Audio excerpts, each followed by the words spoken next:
In the summer of 2011, 23-year-old Dalene Carlson relocated from her small hometown in Idaho to Stockton, California. Active, outgoing, and full of spirit, Dalene loved snowboarding, fishing, camping, and long walks with her dog, Maddie. She had one main goal: to advance her career. After saving up for years from different restaurant jobs, she had enrolled at San Joaquin Delta College to study child development. With a few months remaining before classes began, Dalene focused on meeting new people and familiarizing herself with the area. Her cousin Cecily often played tour guide, but on August 6, 2011, Dalene ventured out alone. Cecily had a fever, but Dalene, ever the independent soul, decided to enjoy her night regardless. She had already made new friends and felt comfortable visiting places she knew. One such spot was Finnegan's Bar and Grill, which had quickly become a favorite. The 23-year-old got dressed and said her goodbyes. As she walked out, her Aunt Maggie called out that she needed to be back by 3 a.m. at the latest. Dalene nodded and stepped out into the night. But 3 a.m. came and went. Then 3:30, then 4:00. Maggie, still awake, texted Dalene to check in. Hoping Dalene had simply crashed at a friend's place, Maggie tried to rest. But each hour that passed without hearing the door open left her tossing and turning. By sunrise, worry had taken hold. If Dalene had stayed with a friend, she would have found a way to charge her phone and contact someone. Sometimes, deep down, you just know. And something felt terribly wrong. Maggie began calling around to friends before finally contacting 911 to report Dalene missing. It had only been a couple of months since she moved, and now the 23-year-old had vanished. It was still too early to file an official missing persons report, but police took down the details, and her family and friends began combing the area. As daylight faded and the temperature cooled, there was still no sign of her. By the next morning, officers were actively investigating. Before Dalene left that night, she had asked Cecily to snap a photo of her outfit. Her long, dark brown hair was down, and she wore a black and white tank top with distressed blue jeans. Officers began retracing her steps, starting with her plan to visit Finnegan's with Cecily. One of the bar's managers remembered seeing her. She had been outside for most of the night, but nothing seemed unusual. Dalene had gotten a ride there with a friend, and once inside, she ran into her on-again, off-again boyfriend, Jacob Evangelisti, who was 25. Jacob told police, "We weren't on good terms. I got there before she did. She came up to talk to me." He explained that the two had a major argument 4 days prior. He was drunk that night and had grabbed her arm as she tried to walk away. He had also heard rumors that Dalene had been talking to a mutual friend named James Cousins. It was clear there was tension between them. Jacob said they mingled with some friends at the bar that night, but kept their distance. That was until Dalene officially ended the relationship. He was upset and hoped to work things out, but she had moved on. Jacob claimed Dalene left the bar before he did and that he didn't notice who she left with. Staff accounts supported this. Still, both Jacob and James Cousins were labeled persons of interest. Security footage showed Dalene outside for a while, smoking, before re-entering the bar around 12:50 a.m. There were several people nearby, and at one point, a man casually placed his arm around her before walking behind her down a hallway. That man was 25-year-old Jason Gilly, another mutual friend who happened to live with James Cousins. Dalene later returned outside to speak with Jacob. She appeared animated and expressive, waving her arms and visibly emotional. This corroborated Jacob's account of a heated conversation. Afterward, she went back inside while Jacob remained outside with a friend finishing his cigarette. By 3 a.m., the bar had closed and patrons had dispersed. Somehow, Dalene managed to leave without being caught on any of the cameras, as did Jacob. Their exact departure times remained unclear until Jacob revealed that Dalene had texted him, saying she was leaving the bar to attend a party at a friend's place. He then received approximately 12 calls from her afterward. In one of those short calls, he heard a male voice in the background. Dalene mentioned she was drinking at Jason's house. Jason Gilly, the man who had been seen putting his arm around Dalene earlier, shared a home with his mother, grandmother, and James Cousins. When questioned, James was up front. Yes, he and Dalene had been chatting, but there was nothing romantic between them. He also quickly confirmed that he had been out of Stockton on a trip, something multiple people verified. Jason, however, said he and Dalene had parted ways at the bar, He had offered her a ride home, but claimed he left alone at 1 a.m. after his grandmother texted him about his sick son.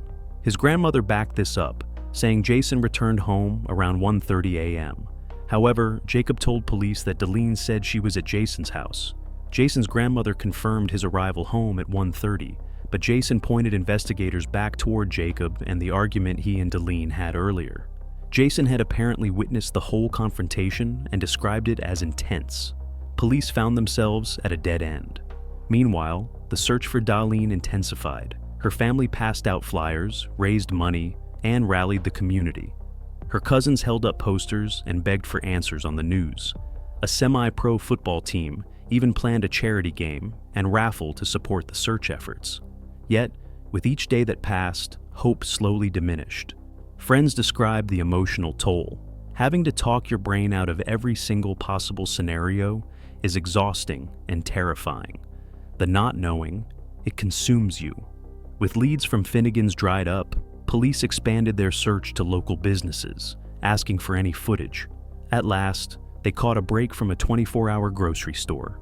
Footage from 1:30 a.m. showed Dalene with a man, Jason Gilley, buying alcohol together. This was a major development. Jason had previously claimed he left Dalene at the bar and went home. Now caught in a lie, he was brought in again for questioning. Detectives gave him the opportunity to come clean. "What time did you get home?" they asked. "About 1:20 or 1:30, he replied, sticking to his story. Then they showed him the video footage. Jason hesitated. Wait, I left the bar with Dalene to go to Food for Less." He admitted that they went to his house afterward and had consensual sex. According to him, she grew upset and regretted sleeping with him. She decided to walk home. Jason said he followed her in his car, picked her up, and drove her 40 miles south, dropping her off at a random location at her request, then stopped for gas. He claimed he felt awful afterward, especially as the days passed and she remained missing. He had lied, he said, to avoid suspicion. Investigators, convinced Dalene was no longer alive, bluntly asked Jason, "Where's her body? Help us find her. Her family deserves to know." Jason remained silent, then asked for an attorney. He was arrested for kidnapping and detaining Dalene against her will. Still, without a body or further evidence, prosecutors couldn't charge him with murder. Jason maintained his innocence. His mother stood by him, and his family insisted that Dalene had left the house alive on Sunday morning. CCTV later captured Jason at a 7-Eleven the next morning around 11 a.m., refueling his car. In the footage, he was seen wiping dirt from his arms and shirt. Police shifted their search to the Calaveras River, a dense, muddy area near Jason's home that was commonly used as a dumping site. Then, after more than a week of searching, a devastating discovery was made. A farm worker found human remains in a cornfield. The body was so decomposed it was nearly skeletal. It was Dalene. She had been shot 5 times. 1 bullet to the back of the head, 2 in her back. Evidence showed she had been kneeling with her hands behind her head, likely executed. A black bra was found near her. Days later, her jeans were discovered 6 miles away. The medical examiner confirmed her identity through dental records. Phone data showed Dalene and Jason were in the area where her body was found. Ballistic evidence linked shell casings at the scene to a gun known to be owned by Jason, a tip that came from someone close to him. They also believed Jason used Dalene's phone to send misleading texts after she was already dead. Her aunt said, "She just wanted to be liked. She was so friendly and open. I think he made an advance and she turned him down." Text messages revealed a disturbing obsession. In just 3 days, Jason sent over 200 messages to Dalene, many demanding, sexual, and unwanted. She tried to ignore him or deflect with humor, but he was relentless. Authorities believed that after being rejected, Jason raped Dalene and killed her to silence her. They believe he never intended to take her home that night. He had a gun with him from the start. Texts suggested he had premeditated everything. Prosecutors alleged that he forced Dalene to undress, kneel, and then executed her in that cornfield. At trial, Jason gave various stories. His final version was that they slept together, then fought in the car. Dalene called him names and tried to jump out of the moving vehicle. He claimed he dropped her off in Modesto and went home. The defense argued the evidence was all circumstantial and that cell towers could ping off multiple towers, not proving anything. They claimed Jason lied simply to hide the sexual relationship. but prosecutors had over 1,000 pages of evidence, and that didn't even include the phone records. Ultimately, Jason Gilley was found guilty of kidnapping and murder. The rape charge resulted in a mistrial. He was sentenced to life in prison with no chance of parole. To this day, he has never confessed what truly happened that night.